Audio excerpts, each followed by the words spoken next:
είστε εδώ. Εγώ είμαι ιδιαίτερα χαρούμενη που είμαι στη Θεσσαλονίκη σήμερα. Είναι η δεύτερη φορά που παρουσιάζω το βιβλίο μου. Είχα παρουσιάσει πριν 2 χρόνια. Χριστίνα, 3. Ναι, πριν 2 χρόνια. Το φως λιγόστεψε στην άκρη της πόλης, λοιπόν. Είναι το βιβλίο που θα μιλήσουμε σήμερα. Δυστυχώς η κυρία Ταβράνη, που επρόκειτο να συντονίσει, που είναι και δημοσιογράφος και θα ήξερε να το κάνει πολύ καλύτερα από μένα, δεν μπόρεσε να έρθει γιατί είχε μια εξαιρετικά σοβαρή υπόθεση και θα μου επιτρέψετε, θα ανεχτείτε το δικό μου συντονισμό. Για το βιβλίο μου θα μιλήσει ο τριαντάφυλλος ο Σερμέτης, ο οποίος είναι και ο ίδιος ποιητής, εξαιρετικός ποιητής. Είχα τη χαρά να συμμετάσχω στην παρουσίαση του βιβλίου του στην Αθήνα. Το βιβλίο λέγεται «Νύχιες Παύσης». Είναι ακόμα ο τριαντάφυλλος είναι φιλόλογος, θεολόγος και υποψήφιος διδάκτορ της φιλοσοφίας και όχι της φιλολογίας, όπως έγραψα εγώ στην αφίσα. Ιδιαίτερη τιμή, μαζί με την τιμή που μου κάνει ο τριαντάφυλλος, είναι η παρουσία εδώ του καθηγητή του Παναγιώτου του Δόικου, καθηγητής της φιλοσοφίας. Για μένα είναι πάρα πολύ μεγάλη τιμή να έχω 2 τέτοιους εξαιρετικούς παρουσιαστές του βιβλίου μου, αλλά καλύτερα να δώσω το λόγο στο τριαντάφυλλο. Ευχαριστώ καταρχήν την Αναστασία Βουλγαρή που με τίμησε με την πρότασή της να παρουσιάσω το βιβλίο της. Με την Αναστασία έχουμε γνωριστεί εδώ και 3 χρόνια, 4, κάπου εκεί, μέσω ενός κοινού γνωστού. Βρεθήκαμε κάποια στιγμή στην Αθήνα, έτσι, στην Γαλλέα, στην Τηλίκο, να θυμάμαι καλά. Μετά επικοινωνία μέσω του διαδικτύου και τώρα πριν 1 μήνα περίπου στην Αθήνα παρουσίασε τη δική μου ποιητική συλλογή. Δεν είναι πόσες φορές βρεθήκαμε, αλλά η συμπόρευση και η σύμπλευση στις ιδέες που καταλάβαμε ο ένας με τον άλλο προφανώς ότι υπάρχει και πολλές φορές συνομιλούσαμε ίσως και με έναν άτυπο τρόπο, άμεσο τρόπο, μέσω ίσως μέσω άρθρων, μέσω διαφόρων κειμένων, κτλ. Και υπήρχε μια απόλυτη συμφωνία, παρότι λόγω της απόστασης κυρίως δεν βρισκόμασταν.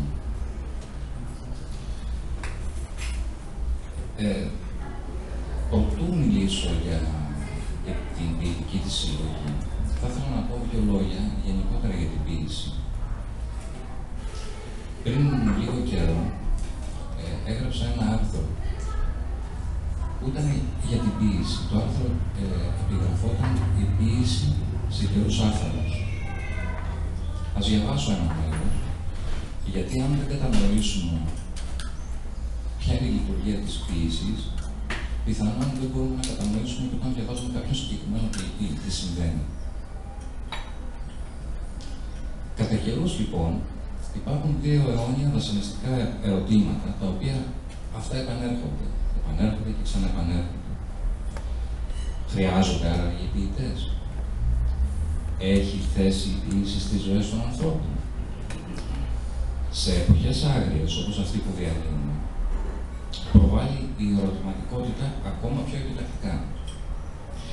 Συνήθιζε η άποψη ότι η ποίηση χρησιμεύει για να ευθρανθούν οι αισθήσεις μέσω της αισθητικής των λέξεων και του εσωτερικού ρυθμού που διαθέτει ένα ποίημα. Οι μεταφορές, οι παρομοιώσεις και οι συμβολισμοί ενός ποίηματος δημιουργούν εικόνες στους αναγνώστες που ειδονίζουν την αισθητική πλευρά του ανθρώπου. Αν ισχύουν τα παραπάνω και ποίηση είναι μόνο αυτό, τότε εν πωλής είναι μια πολυτέλεια περιττή και δεν χρειάζεται στην καθημερινότητα, καθώς στο προσκήνιο βρίσκεται η πάλι για τη βιωτή. Αυτός είναι ένας λόγος που δεν διαβάζει ποίηση η πλειοψηφία των ανθρώπων. Υπάρχει όμως και ένας λόγος που ανάγεται στην ύπαρξη. Ενώ ενστικτωδώς αναγνωρίζεται ότι η ποίηση αγγίζει κάτι το υψηλό, ταυτόχρονα υπάρχει ένας φόβος προσέγγισης της. Αυτό που ψυχικά έλκει, αλλά και φοβίζει ταυτόχρονα, ονομάζεται δέος. Τι είναι αυτό που φοβίζει άραγε? Στην πραγματικότητα, είναι η αναμέτρηση με τον εαυτό. Συνεπώς, η ποίηση είναι κάτι περισσότερο από απλή αίσθηση. Ο πραγματικός ποιητής, όταν συναμβάνει το περιεχόμενο ενός ποίηματος, πέρα από το τεχνικό και αισθητικό μέρος του πράγματος, διώνει σε μια άλλη διάσταση του πραγματικού ένα γεγονός το οποίο το εξωτερικεύει με λέξεις. Αυτό το γεγονός βιώνεται στο χωροχρόνο της φαντασίας σε μια αλλιώς πραγματικότητα. Ο εσωτερικός αυτός χώρος είναι ο φαντασιακός χώρος, εκεί όπου συναντιέται η νόηση με τα συναισθήματα. Η νόηση συναισθάνεται και τα συναισθήματα νοούν πάνω στις μορφές. Αυτές οι μορφές, αποκαθαρμένες από τη διαστρεβλωμένη εξωτερική πραγματικότητα, αληθεύουν και οδηγούν τον ποιητή στην αρχετυπική καταγωγική φύση του ανθρώπου. Στο βαθμό που συμβαίνει κάτι τέτοιο, λοιπόν, ο ποιητής φτάνει στο κάλος της φύσης. Επομένως, εκεί βρίσκεται το καλό. Στην ουσία, ο ποιητής βρίσκεται σε μια διαρκή αναμέτρηση αυτυπέρβασης με τον εαυτό του. Σκοπός είναι να διαρθεί την πύλη που θα τον οδηγήσει στο κάλος της φύσης. Το κάλος αυτό δεν περιγράφεται με θεολογικούς όρους, αλλά με οντολογικό περιεχόμενο. Σύμφωνα λοιπόν με τα παραπάνω, συμπεραίνεται ότι οι ποιητές μπορούν να δυνάμουν ένα εξαιρέτως όλοι οι άνθρωποι. Οι εξωτερικές πράξεις των ανθρώπων καθορίζονται μέσα από αυτή την εσωτερική λειτουργία. Επομένως, δεν είναι δυνατόν να συμβεί αλλαγή στο πολιτικό και κοινωνικό επίπεδο, αν δεν υπάρξει η υπαρξιακή επαναστατική διάβαση του εαυτού στη φύση του. Υπό αυτή την έννοια, λοιπόν, η ποιήση έχει τη δυνατότητα να αλλάξει τον κόσμο. Ο άνθρωπος θέλει. Αυτό ήταν ένα κομμάτι από το άρθρο. Εγώ θα έλεγα ότι η ποίηση, πέρα από αυτά, λειτουργεί και ουσιαστικά λειτουργικά. Πάνω σε τι όμως λειτουργικά? Γνωρίζουμε όλοι ότι ο άνθρωπος είναι ένα τραγικό όνομα. Ζει μια τραγωδία. Και ποια είναι η τραγωδία? Έρχεται σε σύγκρουση η ζωή του, η ορμή για ζωή, με την ίδια τη θνητότητά του. Θέλουμε να ζήσουμε, ταυτόχρονα όμως είναι κάτι που μας κρατάει πίσω, μας σβήνει από αυτή τη ζωή.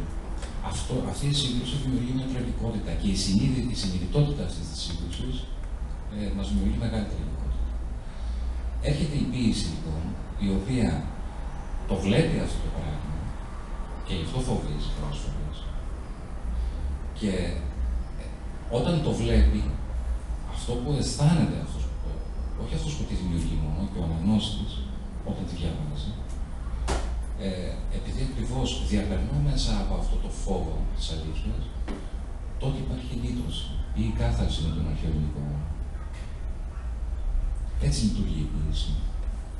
Και γι' αυτό το λόγο και τη φοβόμαστε. Είναι και το αντίστροφο.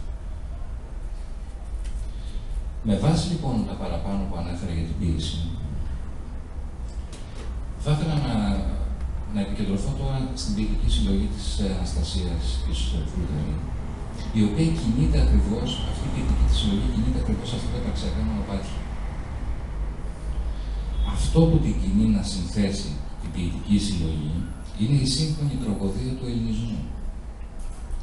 Η νέα εθνική και κοινωνική καταστροφή που επήγηκε, η νέα επιστημονική καταστροφή που βρίσκεται εν εξελίξει.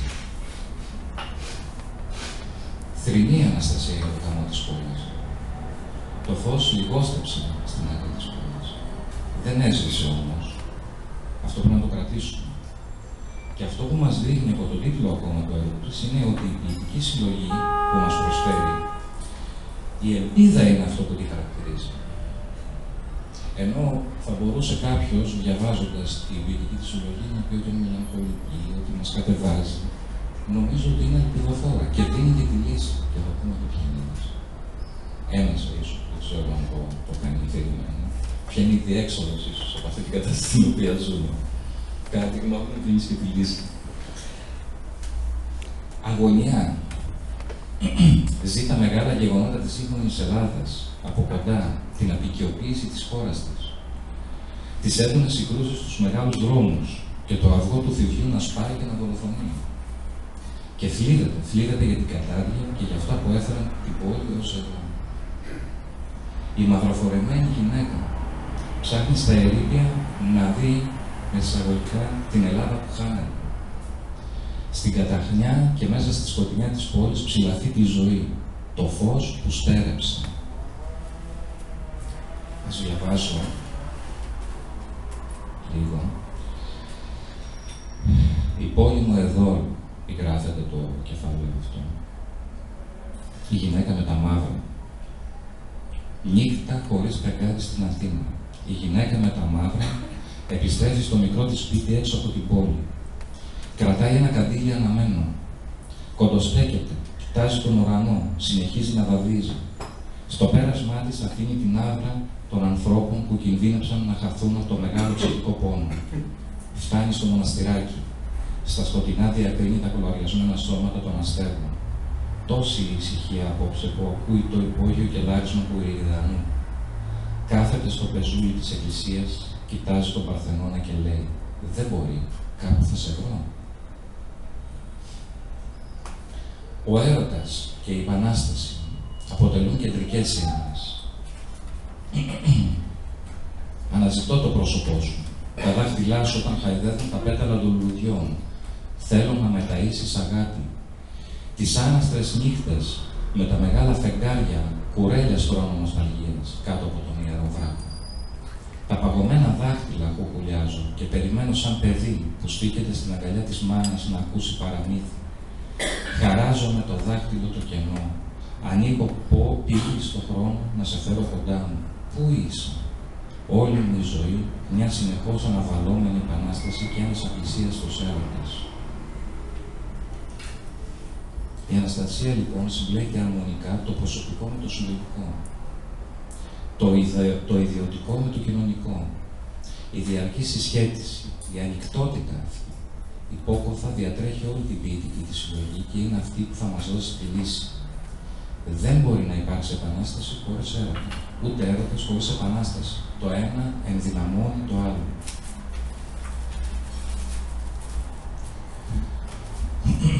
Ο έρωτας είναι το ύψιστο συναίσθημα της ύπαρξης. Είναι η πραγματικότητα αλλιώς βιωμένη. Είναι η γνώση που δεν είναι υλική και δείχνεται υλικά. Είναι η ριζική ανατροπή του εαυτού που γεύεται την αθανασία. Και αυτό το γεγονός συνιστά την έξοδο από τη σκληρή ύλη και τα πλαίσια της. Αυτό το συναίσθημα είναι η ύψιστη επαναστατική πράξη. Επομένως, ο επαναστάτης δεν μπορεί να είναι ερωτευμένος και ταυτόχρονα δεν μπορεί παρά να είναι ερωτευμένος και ταυτόχρονα ερωτικός. Χωρίς περιστροφές το θέτει ξεκάθαρα η Αναστασία. Η επαναστατική πράξη σήμερα είναι η αγάπη. Αυτή θα γυρίσει το χρόνο ανάποδα. Το φως, το βασικό συστατικό στοιχείο της Ελλάδας, το φως των ποιητών λιγοστεύει. Αυτό δεν σημαίνει ότι η ελπίδα χάνεται. Βρισκόμαστε σε μια μεταβατική κατάσταση, που το καινούριο δεν έχει έρθει, αλλά κυοφορείται. Υπάρχει ο σπόρος για να χτίσει η γη ξανά. Η Βούλγαρη εξηγείται. Η ελληνικότητα είναι αυτή που χάθηκε. Και γι' αυτό το λόγο συνομιλεί με την ιστορία, για να βρει την κλωστή που κόπηκε και να την υφάνει για να ενώσει τα κομμάτια. Αυτή η ιστορικότητα όμως είναι μια ιστορικότητα άχρονη, μη χρονολογημένη. Ο χρόνος γυρνά ανάποδα. Μέσα σε αυτή την αχρονία και ταυτόχρονα συγχρονία, ο Προμηθέας, του Νομίκης Θοδωράκης, είναι αυτός που στις κρίσιμες χρονικές στιγμές του 20ου αιώνα, αλλά και τώρα κλέβει τη φωτιά από τους θεούς για να τη δωρήσει στους ανθρώπους. Γιατί τους ανθρώπους πολύ τους αγάπησε, το λαό του που υποφέρει.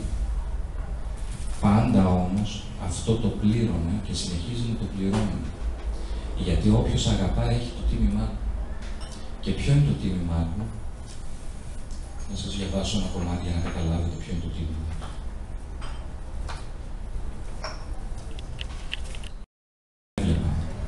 Αφηρημένοι στο θολό απόϊκο πολυκαιρισμένων κηρυγμάτων δεν μ' άκουγε. Απόμεινα ολόμοναχος στη μάχη του χρυσού οράματος, ένας μετέωρος καβαλάρης. Η βαρύτητα δεν μ' αφήνει να αναλυφθώ. Εγώ, ο εκλεκτός του πατέρα μου, μακριά από τον Όλυμπο, ξέμεινα μέσα στους δρόμους, ξένος ανάμεσα σε ξένος. Μοναδική μου συντροφιά ετούτη η μικρή λύρα και η άσβεστη φλόγα της ελπίδας μου. Μου ζητούν να απολογηθώ για την αθανασία μου.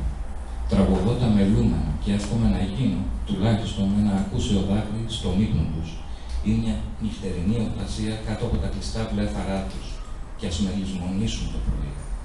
Κάτι από μένα θα έχει απομείνει στους λαβυρίνθους του μυστικού τους εαυτού, αλλά εκείνη είναι ολότελα εγκατελειμμένη από τα όνειρα.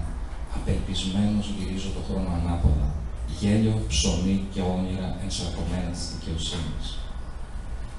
Και παρακάτω.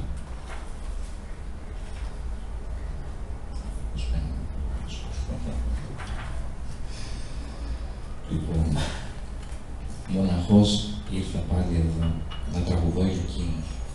Έχουν ξεχάσει να ζουν χωρίς απόγνωση και όταν χτυπούν οι καμπάνες του εσπερινού, τρομάζουν, νομίζοντας ότι ακούν αναγγελία θανάτου ή απαγωγής και αρχίζουν να ψάχνουν παράφρονες σε ποια διαδρομή χάθηκαν οι προσδοκίες και τα μεγάλα σχέδια της Ανάστασης.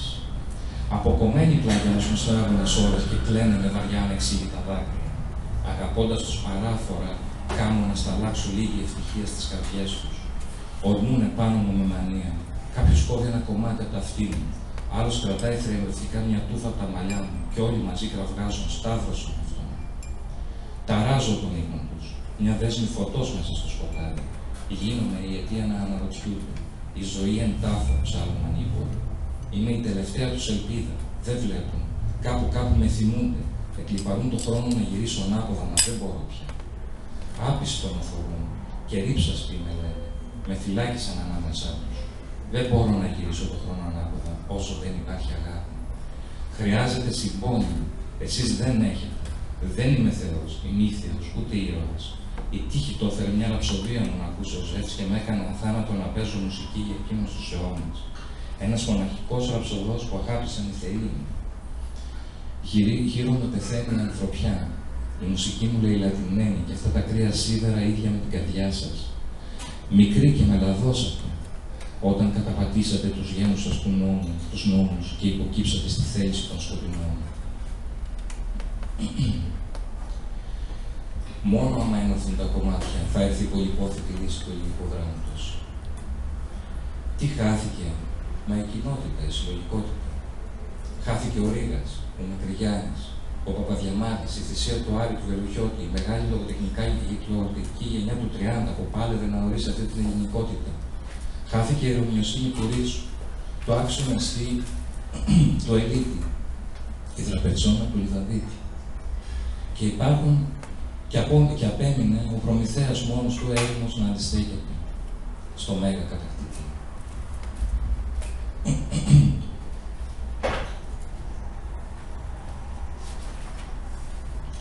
Έθνης πάνω στο γύρισμα της εποχής ή εξαιτίας των διαφωνιών των Ολυμπίων, κορνεκτός σηκώθηκε στην πλάση. Από τα δάφη του ορίζοντα εφάνει καλπάζοντας επάνω στο μαύρο άτι ο μέγας κατακτητής. Μέσηραν αλυσοδεμένος στο υπόγειο του μεγάλου κάστρου. Πώς γύρισε στο χρόνο ανάποδα, πώς? Ρωτούν με φοβερές φωνές, σκίζοντας τη σιωπή της φυλακής, όπως το κνού του σκίζει τη σάρκα. Μέσα στον πόνο και την απελπισία επικαλέστηκε τους Ολύμπιους. Ποιοι οι Ολύμπιοι που κατοικούν και ποιος ο λόγος τους? Σκληρίζει ο μέγας κατακτητής. Η ανάσα του μυρίζει θιάφη, 10 μερών Αφραγγέλωνα, Σοπένα. Τη 10η νύχτα ο πατέρας έστειλε τον Ασκληπιό να γιάνει τις πληγές μου. Θυμωμένος ο μέγας κατακτητής διέταξε να συλλάβουν τη μούσα μου. Τη βρήκαν να περιφέρεται ανάμεσα στα ερείπια του οδείου, σπασμένα αγάλματα και κορλιασμένα άνθια. Τα πέπλα της ματωμένα σέρνονται στις πέτρες, σαν ένα ριάκι που το καταπίνει η έρημος. Ξέπλεκα μαλλιά, μελανιασμένο στόμα, άκαμπτα χέρια. Μεσάνυχτα την έφερα στη φυλακή. Ακούω σημάνου την ανάσα της κοφτή να πνίγεται από το φόβο. Ξάφνου η φωνή της δυναμώνει κοφαντικά. Λέξεις καρφιά πληγώνουν τη σιωπή των κελιών και τα σώματα του φυλακισμένου. Αγάπη, μουσική, ελευθερία, αλήθεια. Η τρομερή κραυγή της πρώει τα σίδερα της φυλακής. Όχι, δεν δουλώνω. Θαρώ ότι θα κρεμιστούν χάρτινοι οι τείχοι μπροστά στη δύναμη του δίκαιου, καθώς ζητάει διαφυγή για να σώσει την αθωότητα. Ο μέγας κατακτητής ανήμπορος να αντιμετωπίσει τη σπήρη της ζωή. Τότε ο χρόνος γύρισε ανάποδα. Ζούμε πια στη βία του δυτικού ατομικισμού. Μέσα στην πλάνη της εκδαιμονίας. ή μήπως δαιμονικής καταναλωτικής κοινωνίας. Η Αναστασία φωτίζει την άκρη της πόλης, ακολουθεί τα ίχνη του φωτός που λιγοστεύει όταν η αγάπη περνάει βιαστική μέσα από φιδωλές ψυχές επειδή έχει χαθεί μια επανάσταση. Αναζητά τους μαχητές του φωτός μέσα στην αβαγισμένη πολιτεία που αποκτά επίγνωση μέσα από την οικολογική καταστροφή. Ο ερωτικός μονόλογος στο τελευταίο μέρος του βιβλίου για τις μεγάλες πρωταγωνίες του 2007 είναι η στιγμή που συνειδητοποιεί τη φωτιά που έχει κατακάψει τη συνείδηση την ελληνική. Βλέπει τον θάνατο της ελληνικότητας μέσα από την καιώνιη καταστροφή. Η ερωτευμένη γυναίκα που φρυνεί για αυτό το χαμό περιμένει και μας καλεί στα σταυροδρόμια των ανθρώπων με τα υλικά μιας ρωμιοσύνης ανυπότακτης και στο πυρετό του απόλυτο έρωτα, όπως γράφει και ο Ανδρέας Μαράτος που προλογίζει το βιβλίο μας. Ακολουθεί μια νεκρική πομπή κατάδασης σε πορεία μελλοντικής ανάστασης, ενώ δεν διστάζει να θυμίσει για τις χαμένες αγάπες της νεολαίας και τα κορίτσια που σηκώνουν στους καλύγραμμους ώμους τους στο βράχο της ζωής και της προδοσίας. Ψηλαθεί τη σύνδεση του ατομικού με το συλλογικό και καλεί τον αιώνιο ραψοδό να γυρίσει και πάλι το χρόνο ανάποδα για να σωθεί ο άνθρωπος. Έμεσα δίνει τη λύση η ίδια η Αναστασία, δεν ξέρω αν το έχει καταλάβει, αλλά ποια είναι η λύση. Η λύση είναι να ξαναπιάσουμε το νήμα της ελληνικότητας. Αυτή είναι η λύση. Όταν θα έρθει αυτή η λύση, όταν δηλαδή η κοινωνία μας, ο κόσμος μας, αυτή η κοινωνία που ζούμε, ξανακούσει πραγματικά το Ίτσο και όχι επαιτειακά, ξανακούσει κανονικά το Θεοδωράκη και όχι σε γιορτούλες με κλαπατσίπαλα, τότε και το νιώσει, τότε ίσως υπάρχει επίδομα. Σας ευχαριστώ.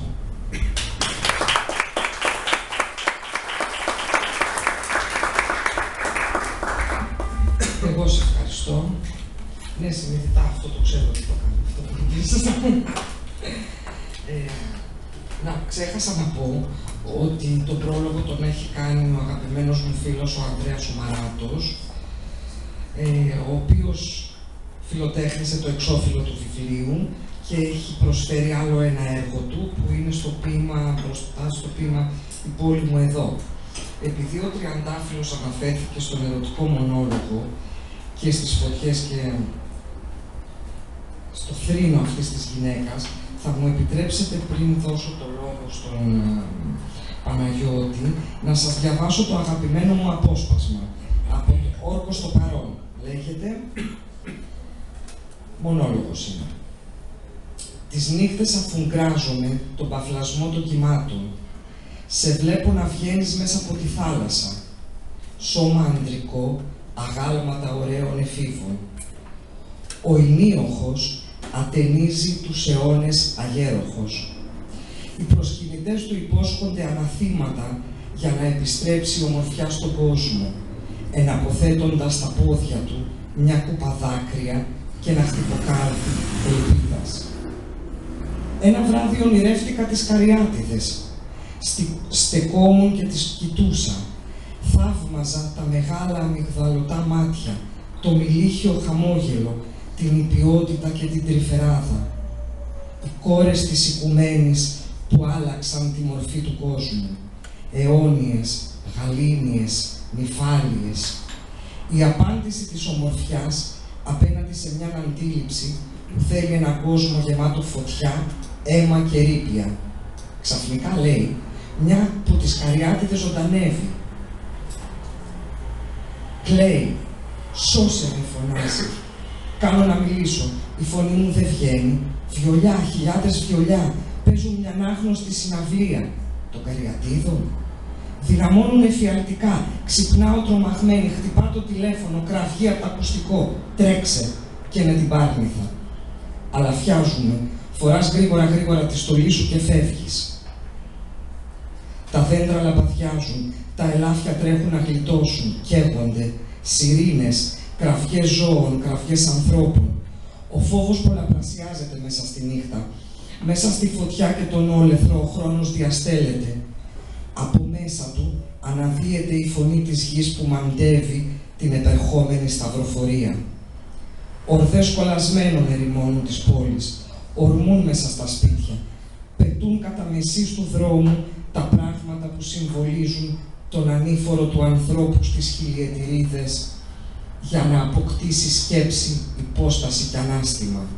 Ένα κρεβάτι, 2 βιβλία γραμματικής, έναν μαυροπίνακα με μια μεσοτελειωμένη άσκηση άλγεβρας, ένα κανάτι, ένα πολύχρωμο φόρεμα και τη φωτογραφία του παππού με τα φυσεκλίκια.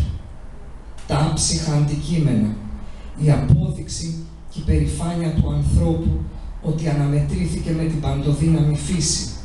Έχτισε ναούς για να την καλοπιάσει και ποιητές γέννησε. Αυτός, ο πλαστουργός του έρωτα, για να μην χάσει τα λογικά του μέσα στην παραφροσύνη από το αιώνιο ερώτημά του γιατί να είναι πεπερασμένη η ύπαρξή του και τόσο ακατανόητη.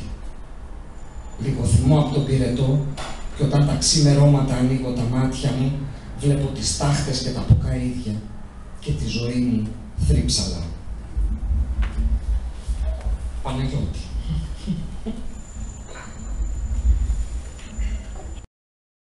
Ποιητική σύνθεση, το φως λιγόστευσε στην άκρη της πόλης, της Αναστασίας Βουλγαρίου, την οποία και ευχαριστώ για την πρόσκλησή της να μιλήσω για το βιβλίο της. Είναι ένα ελληνικό, υπαρξιακό, πολιτικό δράμα με πρωταγωνιστή το πεδίο της πόλης. Το θέμα είναι τι τρέχει μέσα στην πόλη. Αυτό το δράμα έχει 5 επεισόδια. Επέλεξα να σας μιλήσω για τον τρόπο με τον οποίο ο ίδιος κατανοώ και αισθάνομαι το ένα από αυτά τα επεισόδια, το μεσαίο επεισόδιο που κυκλοφορείται ολόφως.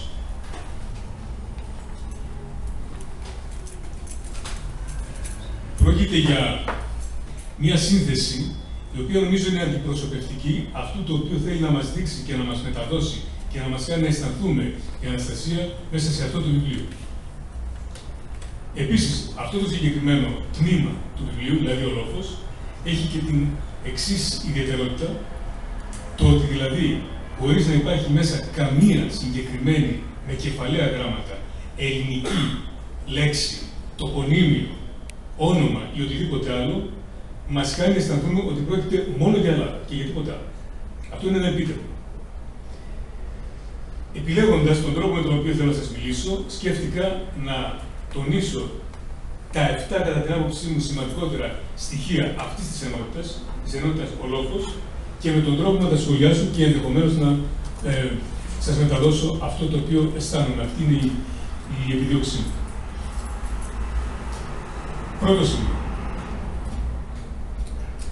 Αρχή. Διαβάζω και σχολιάζω.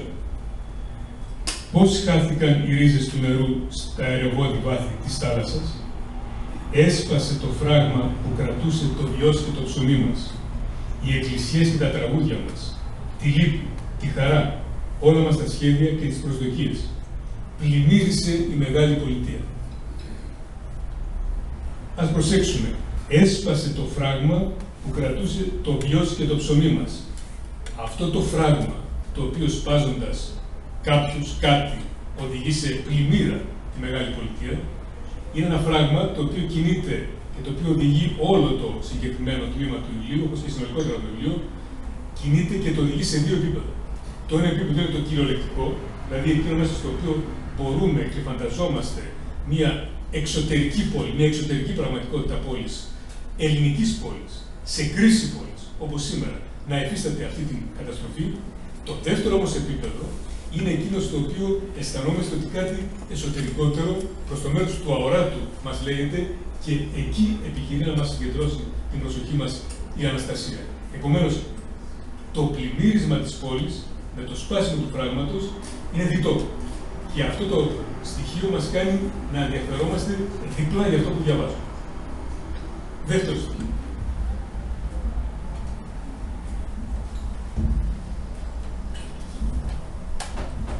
Πηγαίνουμε τώρα εκεί όπου αρχίζει η Αναστασία να συζητά ίσως το γιατί, ίσως τις συνέπειες, ίσως τις κρισιμότερες και τις βαρύτερες φάσεις αυτής της υπόθεσης, αυτής της πλημμύρας, η οποία οδηγεί σε κρίση εσωτερικά και εξωτερικά την πόλη.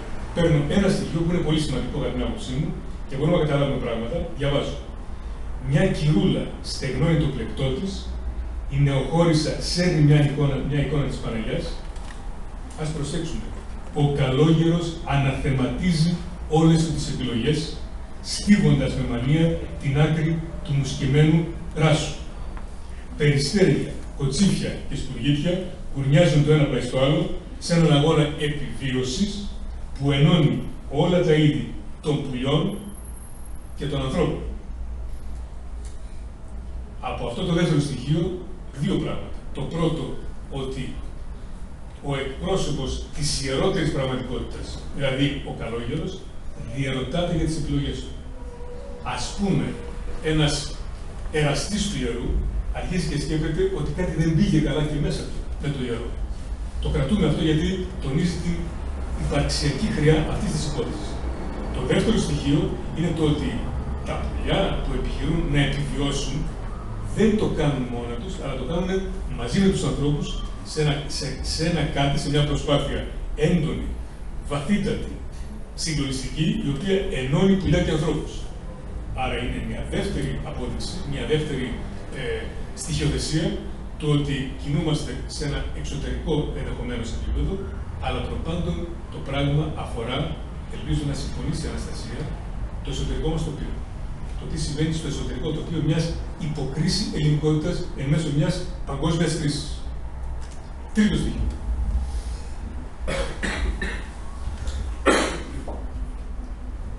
Νυχτώνει. Κάτω από τα πόδια τους απλώνεται η ναυαγισμένη πολιτεία. Μέσα στο σκοτάδι τα πράγματα αλλάζουν σχήμα. Δηλαδή, τα δεδομένα εξωτερικά πράγματα, αντικείμενα, άνθρωποι, γεγονότα, διατηρούν το ότι είναι γεγονότα, αλλά αρχίζουν και αλλάζουν σχήμα μέσα στο σκοτάδι, δηλαδή μέσα στο έρευος μιας κρίσης, η οποία τείνει να μαυρίσει, ευτυχώς δεν το κάνει ολοκληρωτικά, την ψυχή μας. Και εδώ η Αναστασία είναι πολύ εύστοχη, λέγοντας τα εξής. Πώς αλλάζουν σχήμα? Η σκεπή του αυτοκινήτου μοιάζει με φέρετο. Η ταράτσα του σχολείου με πεδίο βολής. Το καμπαναριό ίδιο σκιάκτρο καρφωμένο στο μαύρο ουρανό. Πιο κάτω, ο λόφος ακινητοποιημένο καράβι ανάμεσα σε σκοπέλους. Εδώ, εκτός από το ότι βλέπουμε και αισθανόμαστε την τροπή των μορφών σε κάτι πολύ σκοτεινότερο και σε κάτι πολύ απειλητικότερο, άρα έχουμε μια βαθύτερη διείσδυση μέσα στον ψυχισμό της ελληνικότητας και μας καλεί αυτή η διείσδυση να διαρωτηθούμε γιατί συμβαίνει αυτό. Εδώ πρέπει να κάνουμε τη διευκρίνηση, την πολύ σημαντική διευκρίνηση, ότι το όλο σκηνικό τίνει προς μια προσπάθεια κάθαρσης και λύτωσης, αλλά υπάρχει μια πολύ συγκεκριμένη υψηλή και καθοριστική μορφή που είναι ο λόγος, ο οποίος δίνει και τον τίτλο του στην ενότητα. Ο λόγος αυτός είναι μια επιβλητική μορφή που προσελκύει το βλέμμα και την προσπάθεια όλων των πλημμυρισμένων, θέλοντας όλοι τους να ανεβούν πάνω στο λόγο και πιστεύουν ότι αν αρχίσουν να κατεβαίνουν τα πράγματα θα πάρουν μια άλλη τροπή. Και αυτό θα επιβεβαιωθεί στη συνέχεια. Τέταρτο σημείο.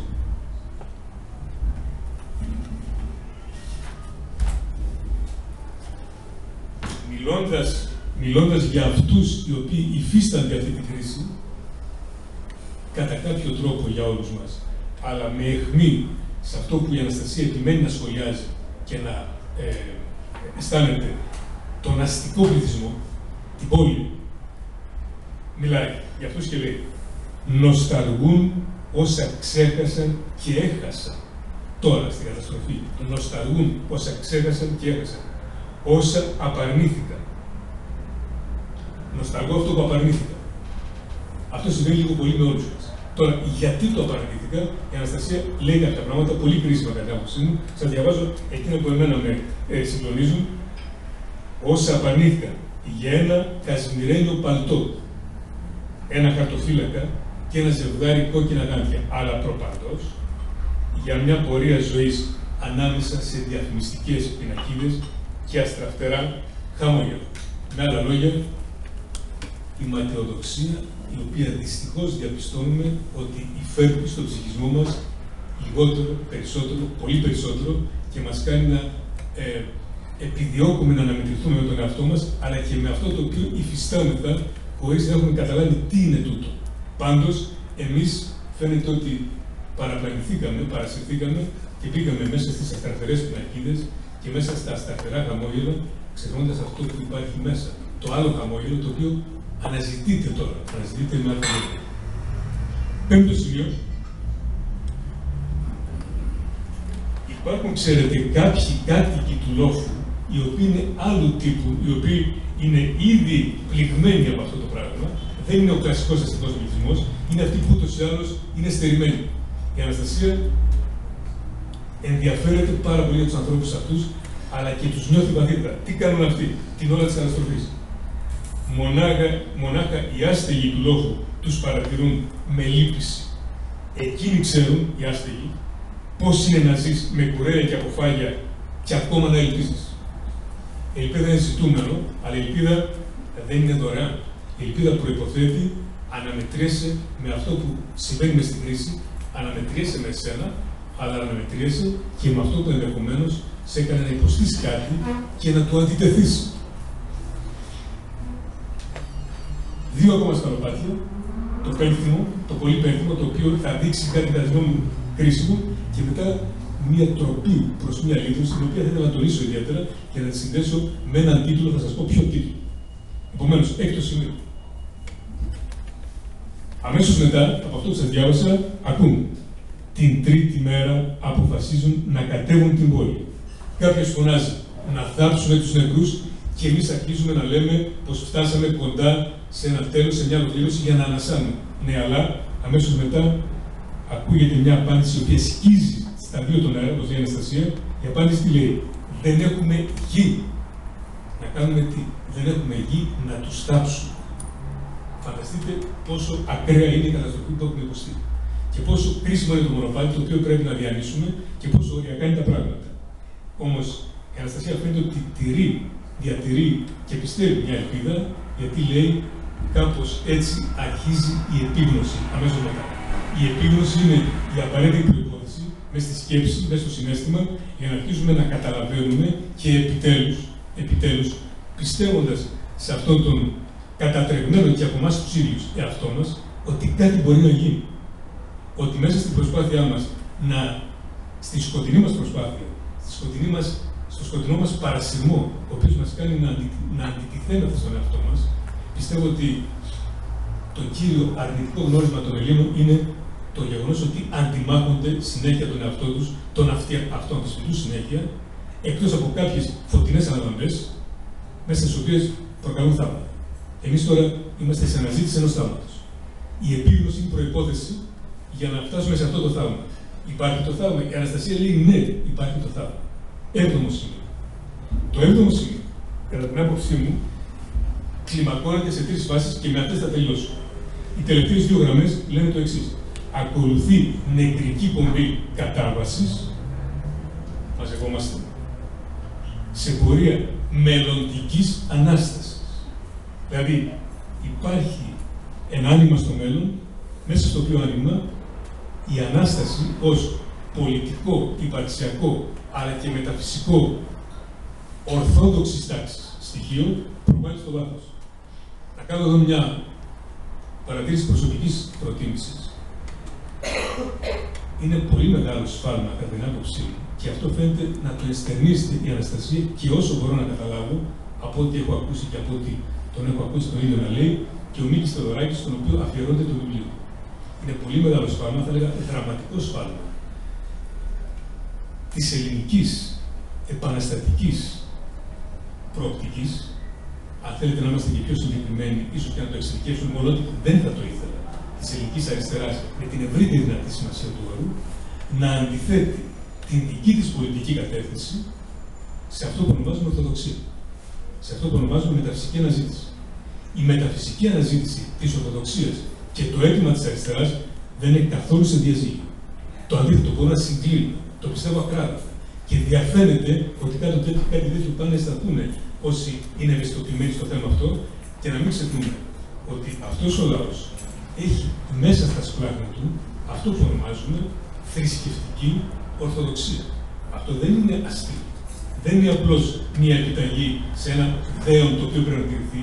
Είναι κάτι το οποίο έρχεται από ένα μεγάλο βάθος και βρήκε τρόπο να ταιριάξει τη μορφή, με όποιον τρόπο την εννοούμε, του Χριστού, με την ελληνικότητα. Δεύτερο στοιχείο από το εύκολο, σιγά σιγά τελειώνω. Εδώ πάμε στην κρισιμότερη, κατά την άποψή μου, φράση μέσα σε αυτήν την ενότητα, γιατί η Αναστασία προτείνει κάτι. Πώς λειτουργόμαστε. Με παλιά τραγούδια φτιάχνουν καινούργιες ζωές. Τα παλιά τραγούδια είναι αυτά που μπορούμε να εννοούμε, να εννοήσουμε, να σκεφτούμε, να νοσταλγήσουμε και να θαυμάσουμε.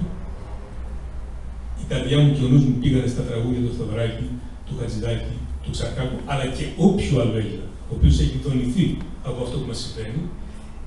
Και λέει η Αναστασία, ξέρετε κάτι, το υλικό το έχουμε, αλλά πρέπει να το πάρουμε και να το αναπλάσουμε και να αυτοαναπλαστούμε. Και ποια είναι η αιχμή, η οποία δικαιολογεί, φαντάζομαι, και την αφιέρωση, η αιχμή είναι η μουσική. Η μουσική, δηλαδή αυτή η εκπληκτική γλώσσα, η οποία δεν ανακοινώνει, αλλά οδηγεί σε μια ροή. Θα σας πω τι κατά την άποψή μου είναι η μουσική με μία επιγραφή, αφού διαβάσω και τελειώσω, και έτσι θα τελειώσω, αυτό που θα ονομάζαμε προμετωπίδα αυτής της ενότητας, η οποία είναι εκπληκτική και μας οδηγεί σε ένα ανοιχτό δρόμο πια. Η προμετωπίδα είναι ένα ερώτημα, αλλά το ερώτημα αυτό, μόνο ότι είναι τραγικό, μόνο ότι είναι δραματικό και τραγικό, δείχνει κάτι πολύ σημαντικό. Ρωτά τον καθένα μας η Αναστασία. Πώς έσβησε η μουσική μέσα σου? Όλη αυτή η ενότητα είναι μια προσπάθεια να δείξει η Αναστασία, έτσι την διαβάζω εγώ, ότι το χαμένο το έχουμε μέσα μας και το χαμένο είναι μια βαθύτερη μουσικότητα. Η μουσικότητα μπορεί να είναι ένας τρόπος να ζει κανείς, μπορεί να είναι τα κατατεθειμένα μουσικά έργα, μπορεί να είναι τα έργα που αισθάνομαι, αλλά φαίνεται ότι και η πίτρα το αισθάνεται. Η μουσική και αυτό είναι το ζητούμενο που πρέπει να σκεφτούμε ότι το διαθέτουμε και να επικοινωνήσουμε. Εάν μου έλεγαν να ορίσω τη μουσική με βάση και αυτά που αισθάνθηκα με την Αναστασία μαζί, διαβάζοντας το ποίημά της και τη συγκεκριμένη ενότητα, θα έλεγα η μουσική είναι ο χαμένος αλλά και αναζητούμενος ήχος της ελευθερίας. Ευχαριστώ πολύ.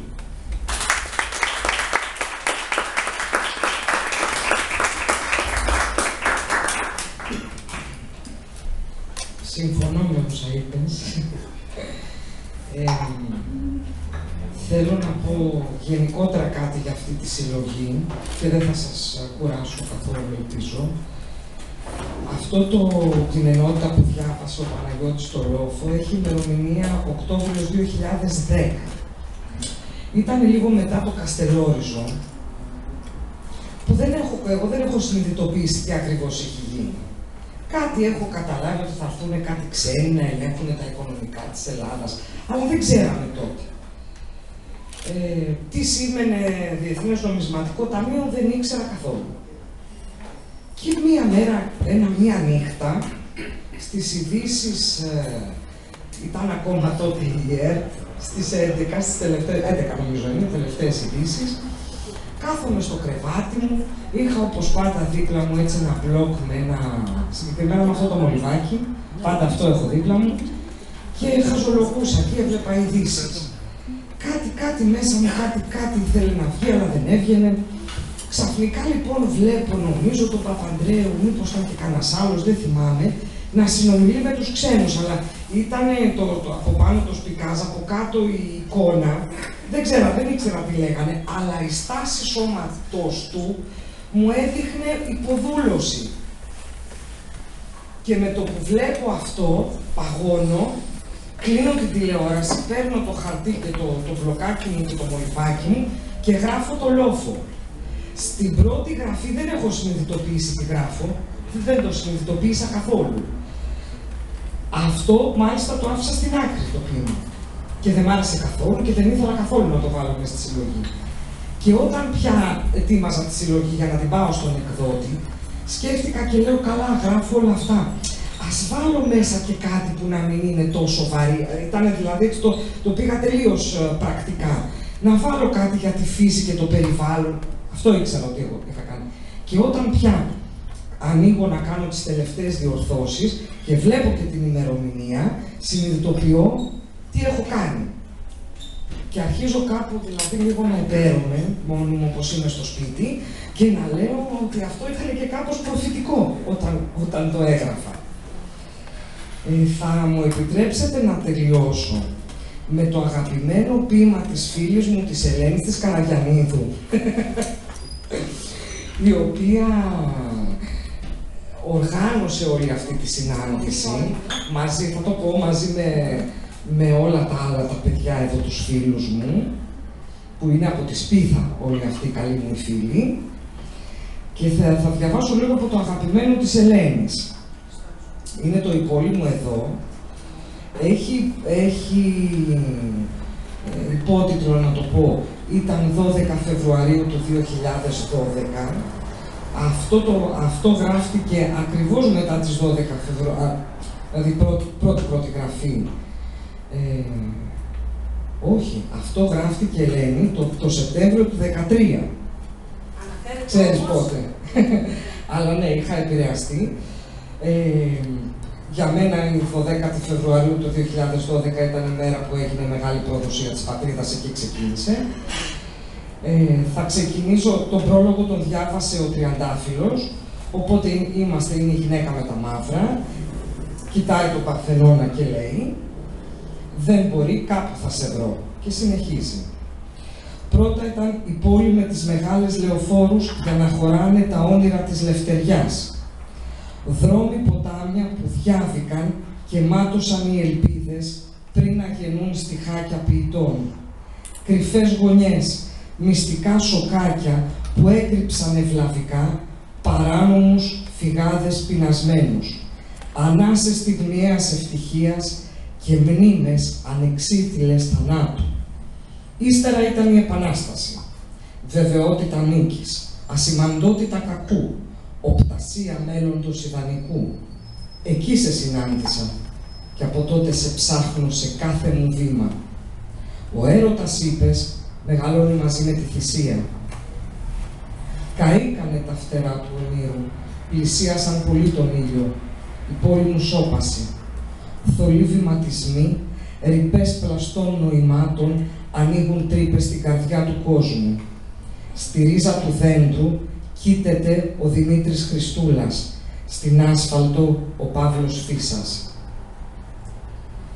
Οι δρόμοι φορεία μεταφέρουν λαβωμένες συνηθίσεις και σπασμένα κατάτια ιστορίας, όπως ο φυλακισμένος κουβαλάει στις πλάτες του το μελανιασμένο σώμα του συντρόφου.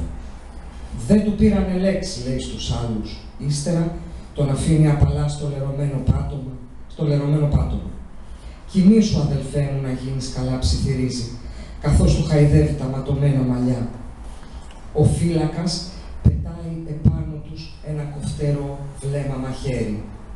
Στην άκρη της πόλης αποσύρθηκα να κλάψω τους νεκρούς μου. Ήταν πολλοί οι νεκροί μου, περισσότεροι από τους ζωντανούς. Και μετά ακολουθεί αυτό που σας διάβασε ο Τριαντάφυλλος, αναζητώ το πρόσωπό σου κτλ. Μην το ξαναδιαβάζω. Αυτό το αφιερώνω στην αγαπημένη μου φίλη την Ελένη και την ευχαριστώ πάρα πολύ και όλα τα παιδιά που δούλεψαν για αυτή τη βραδιά. Σας ευχαριστώ όλους. Παναγιώτη, Τριαντάφυλλε, θερμά σας ευχαριστώ. Αν κάποιος θέλει κάτι να πει, κάτι να ρωτήσει, είμαστε εδώ και οι τρεις. Κάποιοι έχουν διαβάσει το βιβλίο, αν θέλουν κάτι να πούν, πολύ ευχαρίστως.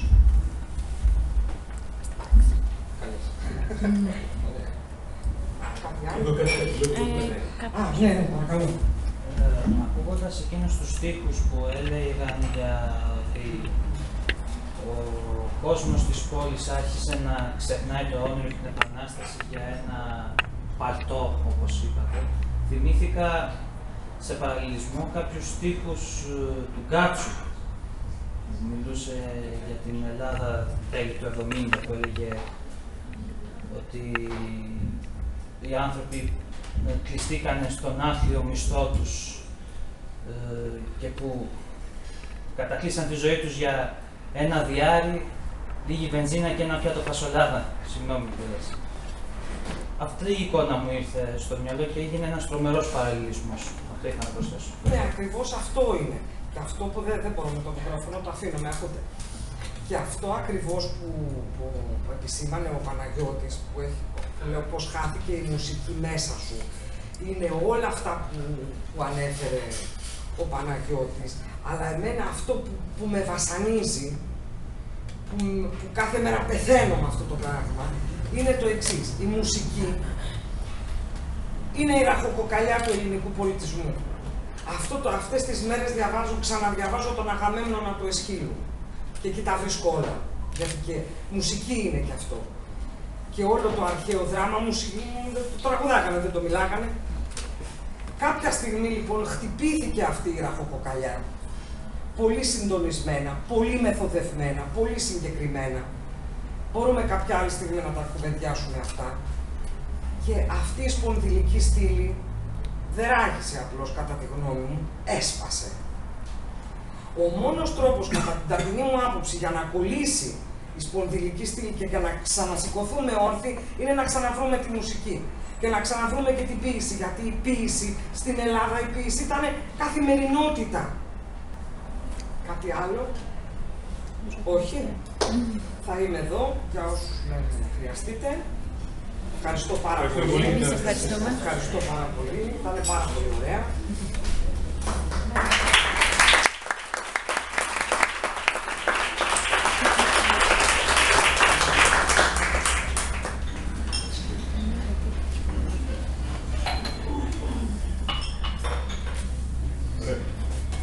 Ευχαριστώ.